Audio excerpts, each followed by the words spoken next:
Regulating your nervous system in corporate. Okay, so I actually teach a workshop for leaders on regulating their nervous system, becoming a leaned back leader. What I would recommend is number one, a long term practice for nervous system regulation. There's a great book called Burnout. It's by Emily Nagoski and her sister. I forget her sister's name right now.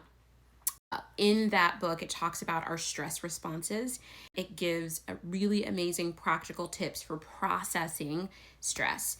And the thing about nervous system dysregulation is that often what happens is we have these big swings, we go into survival, and then the threat passes, but we don't actually process the emotion. We don't feel it. We don't let the chemical cocktail move through our body and then send signals back to the brain that we are safe, which means we walk around with this constant state of threat. It can make us feel antsy and kind of easy to be triggered. So I definitely recommend building what I call a regulation menu, long-term practices that signal safety to the brain. So I'm going to jump in with some various recommendations.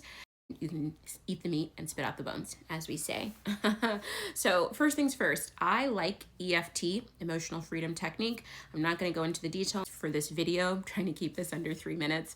But if you just search here on TikTok or YouTube, lots of long videos on YouTube on EFT.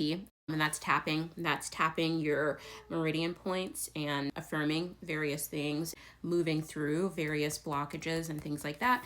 I 100% recommend doing it. You will notice a difference in just your overall kind of baseline state.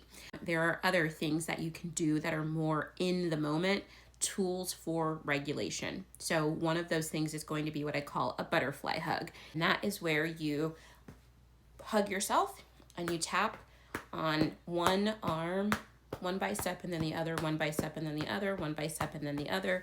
The reason that is grounding and regulating for you is because, generally speaking, when we get into a state of anxiousness or anxiety, a lot of energy in the brain is being concentrated on one side. Bilateral stimulation stimulates both sides of the brain, redistributes that energy, helps you to feel more grounded and more calm.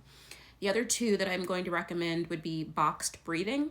So that's going to be holding in your breath for 4, hold for 4, out for 4, pause for 4, do 2 to 3 rounds of that. You'll notice a change. And then the psychological sigh. That's taking in a big deep breath and then another short breath and then letting the release.